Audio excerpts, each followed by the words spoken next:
weighs? Is it 40 pounds, 50 pounds, 60 pounds? The V10F has a big battery in it, so I don't know if that's a 60-pound wheel or a 50-pound wheel, but you can look that up. So if we look at the V10F, this is where I fell, by the way. I just fell over. I was turning right into there and I just lost my balance. And that's when I first got onto the links. But nothing happened because it's just like, I kind of like just set down the EUC. I just set it down.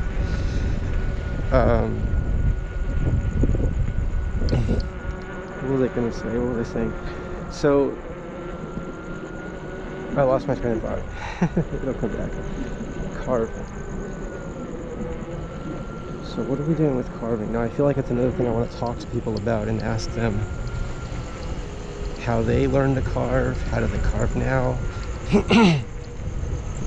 It's like, what are you doing with your legs? Because it feels to me like I'm going to fall off the unicycle. And that could happen. I don't want it to happen. But if it does, it'll be on video, right?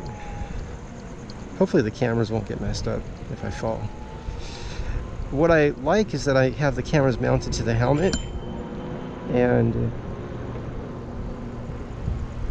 I'm not holding, like I was thinking of holding the Insta360 in my hand with the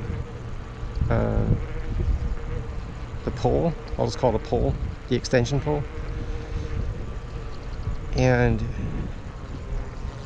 a lot of people, I've seen a lot of people crash while they're holding that. And I've noticed if I just move my hand like this, move my hands around, or scratch my back, or just move somehow, it really affects the balance of the electric unicycle. It really affects it. And I'm not saying that holding a camera can make a person crash, but I feel like because I'm still learning, and some people say, oh, well, you're doing so good for saying just learning. But I am just learning. I don't want to fool myself and be like, oh, I ride so good. No. I'm learning still. I think of myself as a beginner. Just because I could ride backwards, I don't think that means that I'm not a beginner. Some people say, oh, but that's a professional move, going backwards. People usually ride for a couple years and learn how to ride backwards. And some professionals rode at least a few months before riding backwards. And I rode backwards after 2 weeks of learning to ride forward. But that's because in my mind, I thought, well, let me just apply the same technique, how I learned to ride forward, to riding backwards, which is what I did. I was pushing a shopping cart, so I held onto it and went backwards. A couple security guards asked me what I was doing because they couldn't figure out what I was doing. Like, what's he doing right there? I'm like, oh, I'm learning to ride an electric unicycle. Most people are happy to allow me to practice in the parking lot. There was one person that said it wasn't allowed, and I think he just didn't want to get in trouble himself by allowing someone to be in that parking lot. But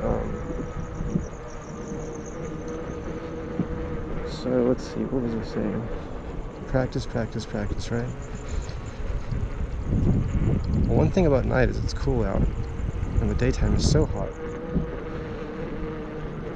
So I was seeing a picture of other parts of the world where the weather is really cool, and I don't know, I like cool weather.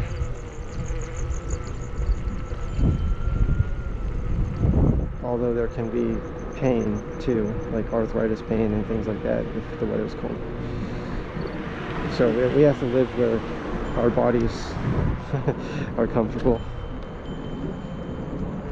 But it'd be nice to have cleaner air here. And I think I'm just going to keep talking about how it's really shocking to see how our world, I'm going to say it like this, our world is so developed with intelligence in so many ways, right? But we still fight each other in wars. Because to me, intelligence would be like a high level of intelligence would be a few things. One, we wouldn't be hurting each other. And what goes with that is worldwide solution-oriented collaboration, working together, because there's so much we can do when we work together.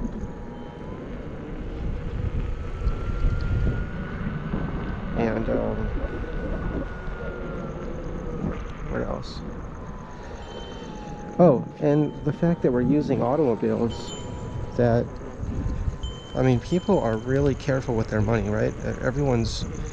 No one wants to throw money away. But my understanding is, if we look at thermal inefficiency of the internal combustion engine, my understanding is that the gasoline engine, the combustion engine, it wastes 60% of its energy, the energy that's in the fuel. It wastes 60% of that making heat. That's pretty shocking. And I was talking to a couple engineers in line at Harbor Freight Tools one day, and they said, oh no, we've got the efficiency up to like 90% now for combustion engines. And I said, can you show me that data? Like, can you show that to me? They're like, oh yeah. And you know what they were showing me? They were showing me that first of all, there's a difference between the efficiency, like how much of the energy is being used to move the vehicle, right, and how much of the fuel is being burned. Okay, because what they were talking about was the engine burns over 90% of the fuel, and guess what? When you look into it, they were counting the catalytic converter in the exhaust system, which is what actually burns up a lot of the fuel. That was being considered part of the engine. So when you say that the engine is burning 90+% of the fuel, and you're calling the catalytic converter part of the engine, then it almost sounds like the engine is more efficient. But I was pointing out that I think it was the Department of Energy did a study on the engine, and the conclusion was that these are heat engines. That's what we use. We use heat engines in combustion engines because they're heaters. They're more heater than anything else. The smallest part of what they do is actually do work, like move a vehicle. It's between 11% and 40% of the energy and fuel is used to move the vehicle. And I guess if that was taught in school, like in, I don't know, like right from the beginning, that when those kids grew up, that would not be acceptable. But instead, because we have the clever writing, I'll call it, where it makes it sound like, you know, we're kind of shift the attention away from what percentage of the energy in the fuel is moving the vehicle, and shifting the attention away from that and shifting the attention to how much of the fuel is being burned by the engine. So we could say, oh, well, the engine's burning 100% of the fuel. It's burning, right? It's burning 100% of the fuel. Oxidizing, 100% burning. But it's not actually taking place in the combustion chambers of the engine. It's taking place in the exhaust system's catalytic converter. And that thing gets really hot. It actually is a catalyst. There's different kind of metals in there that react with fuel and make the fuel, they break it apart into its elemental states, I think is the correct way to say it.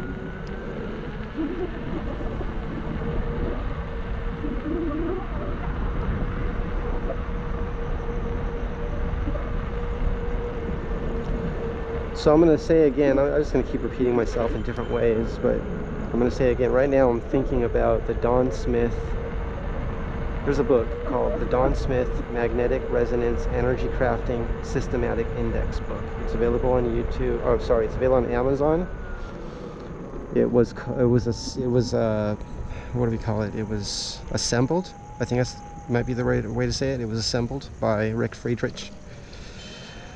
And you can also buy it from Rick Friedrich's website, which is r-charge. I don't know if it's .com or what the last part of it is, but it's r-charge. And you can just put Rick Friedrich, R-I-C-K, and I think Friedrich, I'm going to guess on the spelling, but it's F-R-I-E-D-R-I-C-H,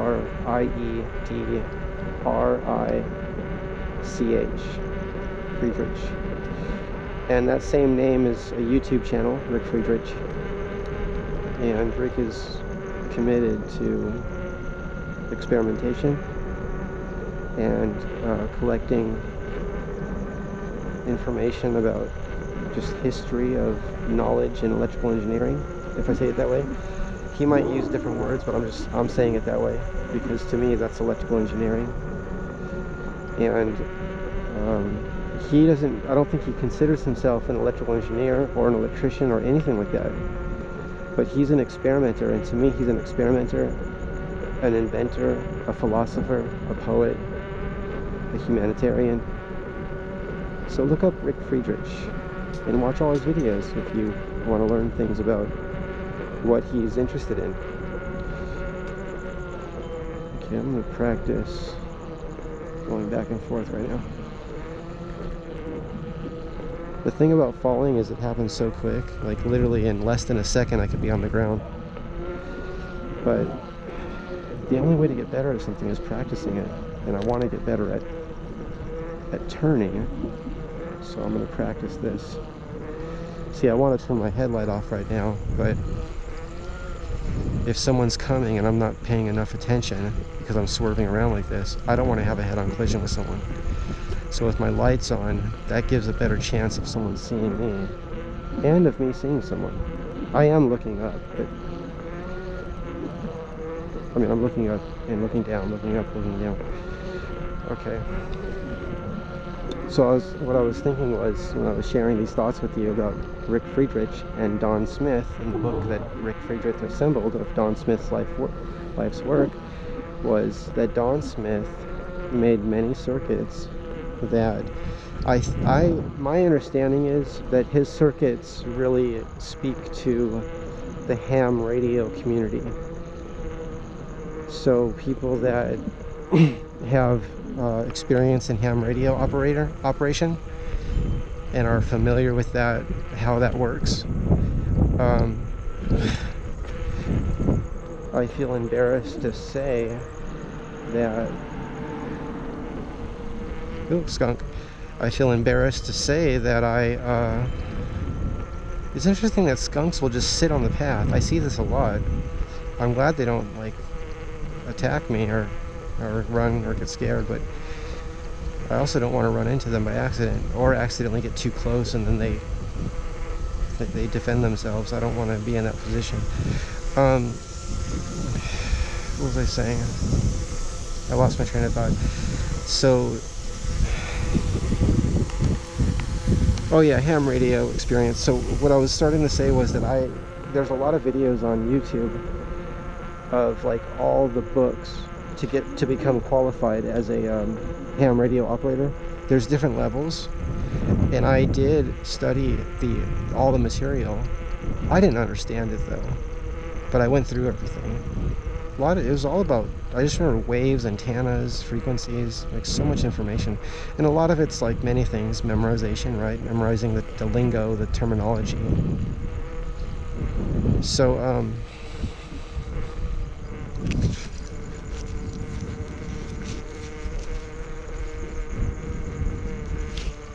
you know, I'm told that Don Smith's work really speaks to that community, and if you don't have experience in ham radios, I don't know that anything he did will make any sense. I don't know if anything that Don Smith shares will make any sense. He's always saying, oh, it's so simple, you can't like mess it up, you can't get it wrong. Like, he makes it sound so easy. And I just, myself, I tend to be a person that totally doesn't get something, and I could study, I don't get it at all. I feel completely lost, completely confused by it. But keep studying, right? Keep on studying, keep on experimenting. And then one day, it's completely clear. And I don't think that's happened yet. I don't feel like I understand. I don't understand what the electron's doing. You know, I don't understand, like, and maybe I have memorized what Don Smith is sharing, but haven't visualized how it fits together in application, meaning like how it actually functions. Now I feel embarrassed because I want to practice carving, and I just now I consider what I'm doing like mini carving, like micro carving. And this video has probably been going for like, I don't know, an hour. I'm like, oh yeah, let's work on carving, which is like one of the most important things I want to learn right now, or get better at. Everything's important though. Each thing is important. Oh, I have to practice my pendulum. I can probably practice that at home though, in my living room, where you just stand in one place and you rock the unicycle forward and back and just stay in one place. I need to practice that. I would like to practice that holding on. Excuse me. That was like a hiccup and a burp at the same time. I always do that. I don't know why. What was I saying? Oh, I would like to hold on to a wall or something and then do the pendulum. Practice the pendulum. That way I can let go and then hold it. It's right there if I need it.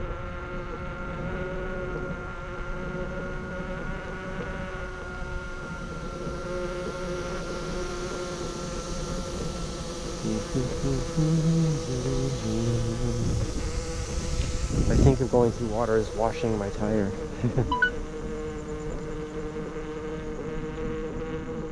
I don't know why I think it's the Insta360 makes us a sound, and I don't know if it's just making a new video. Start recording. I think it's,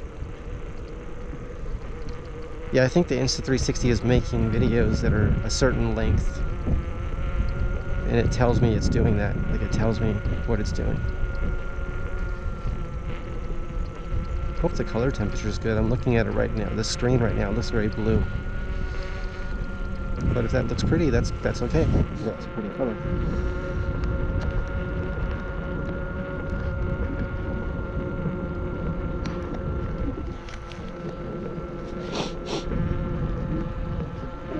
Let's see if I can do a little bit of